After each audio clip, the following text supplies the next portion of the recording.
And one thing that long distance relationships and relationships that are formed online can't give you,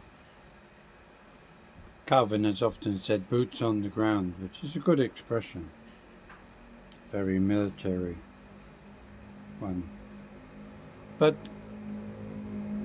no matter what happens in your life, many of us have become son-in-laws, brother-in-laws,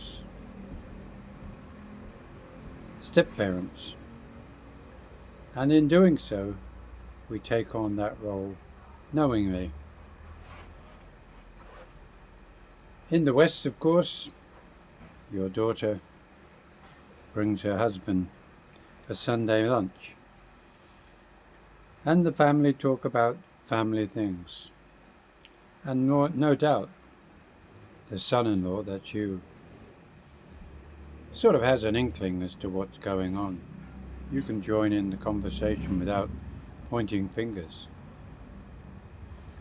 But here in the Philippines, or anywhere outside of your English-speaking countries, when it comes to family gatherings, you're on the outside.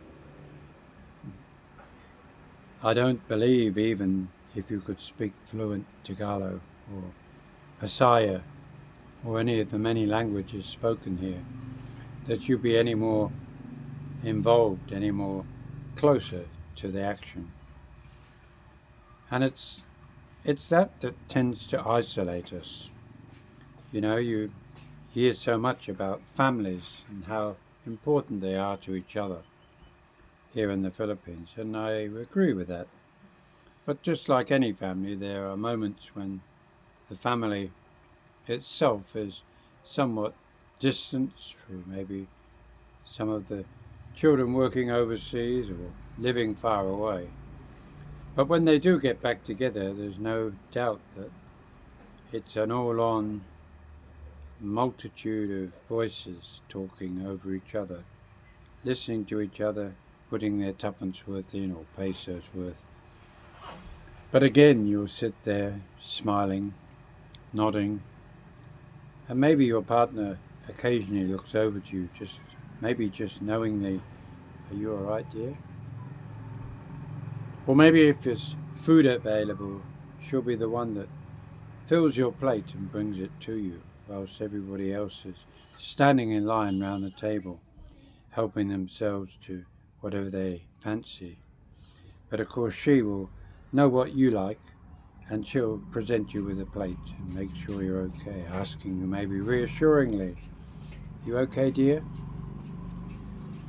And it's that moment of connection that we at least have the benefit of. But for the majority of us, we often just sit alone, maybe even stay alone, in the sense that our wives or girlfriends, partners, go off to join in family reunions and family gatherings, and to somewhat almost forget you as an afterthought. The fact that they're there, living in that nice home, not living in some shanty, they seem to forget. They sort of owe you a little bit too. Paying attention to you is important, because it's those moments, of course, where it can't be helped that we tend to be put on the sideline. That we also have to remember, or should I say she needs to remember, that there is a need to stay connected. Moments that you spend with your wife, your girlfriend, your partner, they're moments that we're all used to. Laughing, carrying on, jokes, maybe playing games, but nevertheless they're interactions between ourselves. And of course when family come around, there's a sort of emptiness. You feel like there's a need maybe to go and isolate yourself somewhere quiet and wait till it's all over. Sometimes even sending each other messages rather than being seen to interrupt.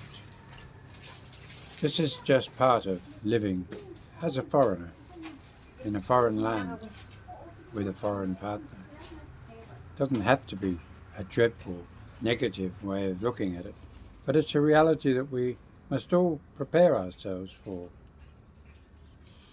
If, of course, we're the drinking kind, then maybe it's not so bad, because sitting there with the other guys having a drink and laughing and maybe trying to crack a few jokes is okay.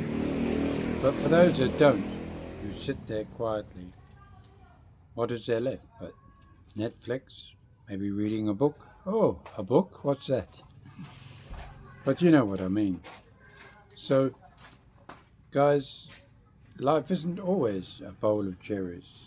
Sometimes we just have to grin and bear it. We have to prepare ourselves for a slightly different way of thinking about life and how each day is formed. If you like this video, don't forget to give us a thumbs up, like, share and subscribe. Bye now.